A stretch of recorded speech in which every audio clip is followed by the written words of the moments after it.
뉴스 속 경제 이슈는 더 쉽고 깊게, 최신 고용 동향은 더 빠르게 전해드리는 고용브리핑 365 시간입니다. 곽준영 기자와 함께하겠습니다. 안녕하세요. 안녕하십니까. 오늘은 어떤 이슈 가져오셨나요? 자, 금리 상승기 사상 최대 실적 행진을 이어가는 은행권에 지금의 겨울바람보다 더 매서운 칼바람이 시작됐습니다. 지난달 NH농협은행을 시작으로 다른 신중은행들도 이르면 이달부터 희망퇴직을 받을 것으로 보이는데요. 왜일까요? 이슈픽에서 짚어보겠습니다. 그러니까요. 최근에 은행권에서 희망퇴직 접수가 잇따르고 있다고 들었어요. 네, 그렇습니다. NH농협은 지난달 희망퇴직 신청을 받아 대상자 선정 심사를 하고 있습니다. 대상은 10년 이상 근무한 직원 중 만 40세 이상부터 만 56세인데요. 농협은행은 지난해에도 452명의 희망퇴직을 받은 바 있습니다. 올해도 400명대가 예상되고 있습니다. 농협, NH농협은행 말씀해 주셨습니다만 4대 시중은행들도 희망퇴직 곧 받는다고 들었거든요. 네, 그렇습니다. 이 KB국민은행도 희망퇴직 관련해서 1차 검토 단계에 지금 들어간 상태거든요. 노조가 먼저 제안을 했다고 합니다. 좀 특이하죠. 국민은행은 지난해에도 비슷한 시기인 노사 간 희망퇴직 관련 논의에 들어간 이후 지금 조건 협의를 거쳐 올해 1월 초 희망퇴직 신청을 받은 바 있습니다. 신한은행도 곧 희망퇴직 관련 논의에 들어갈 방침이라고 알려졌는데요. 다른 은행들 역시 공식적으로 확정되진 않았지만 곧 논의에 들어갈 것을 보입니다. 근데 이번에 좀 이전과는 좀 다른 부분이 한창 일할 나이인 30대 직원이 신청 대상에 포함되는 곳도 있다고 들었어요. 네, 그렇습니다. 어딘가요? 말씀하신 곳이 그 부산은행인데요. 이 부산은행은 지난달 1급부터 7급 사이의 직원들을 대상으로 희망퇴직 신청을 받았습니다. 내년 1월 1일을 기준으로 10년 이상 근무한 직원들이 대상인데 여기에는 내년 기준으로 만 40세인 1982년생 이후 직원들도 포함이 됩니다. 자, 만약에 10년 넘게 근무했다면 사실상 30대 대리도 희망퇴직을 신청할 수 있는 셈입니다. 네. 이 희망퇴직 나이가 이제는 과거와 참 다르게 많이 낮춰졌다라는 생각도 들고요. 앞서 국민은행 사례에서도 노조가 먼저 이 희망퇴직을 제안했다라고 했잖아요. 최근에 과거와 이 희망퇴직에 대한 그 생각하는 게 좀 많이 달라졌다는 느낌이 드네요. 네, 그렇습니다. 이 희망퇴직이 은행권에서 이 트렌드가 된 이유는 노사 양측의 이해관계가 어느 정도 맞아 떨어졌기 때문입니다. 네. 자, 회사 입장에서는 비용 구조 측면에서 인건비 비중이 굉장히 높죠. 희망퇴직이 필요할 수밖에 없습니다. 직원으로서는 전직 등 다양한 이유로 퇴직을 고민하는 갈림길에서 오히려 희망퇴직이 좋은 기회로 자리를 잡은 겁니다. 네. 그래서 과거에 밀려난다 이런 인식의 희망퇴직이 아니라 지금은 서로 윈윈이라는 인식이 강해져서 다소 긍정적인 양상으로 자리를 잡고 있다 할 수 있는데요. 무엇보다 이 파격적인 희망퇴직 보상안도 한 몫을 하고 있습니다. 네, 사실 은행들이 요즘 어려워서 희망퇴직을 권고하는 게 아니라 사상 최대 실적을 내고 있는데 이렇게 희망퇴직 바람이 불고 있다는 건 그만큼 뭔가 보상 규모도 크다라는 예상을 해볼 수 있는데 이번에도 그렇다는 거죠? 네, 맞습니다.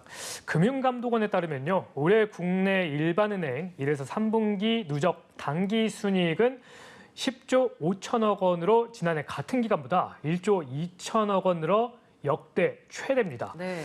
올해 가장 먼저 희망퇴직을 시작한 NH농협은행의 경우 특별퇴직금은 월 평균 임금의 20개월에서 39개월치로 지난해보다 더 규모가 매우 커졌습니다.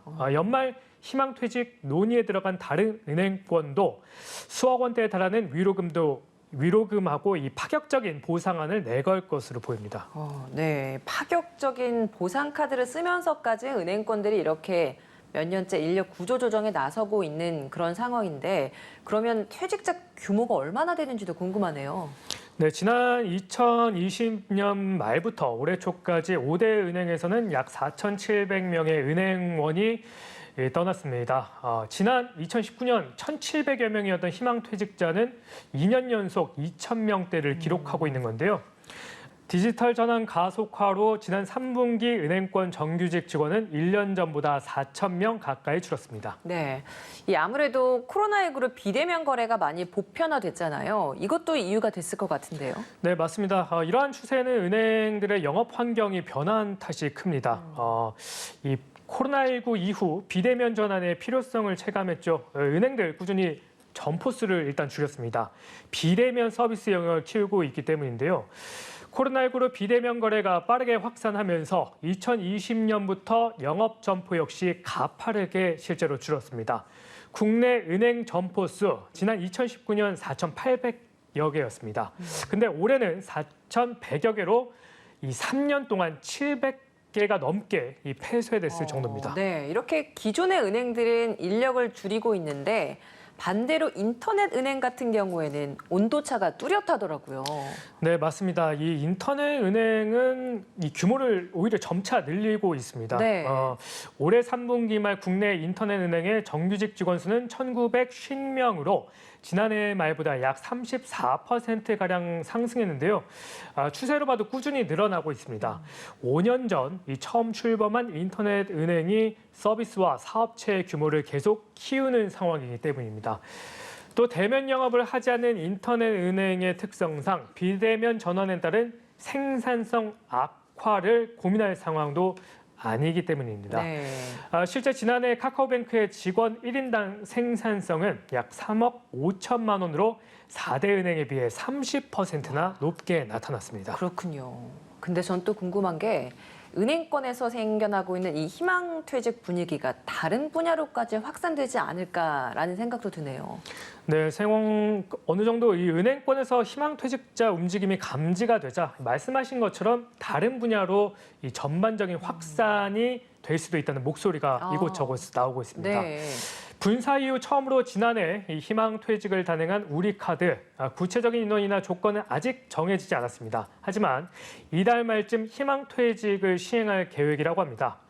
다른 카드사들 역시 워낙에 내년 경영 환경이 불확실하다 보니 특별 희망퇴직에 대한 가능성이 크다는 관측도 제기되고 있습니다. 네, 한 컷 이슈 보겠습니다. 오늘 한 컷 이슈는 어떤 내용이죠?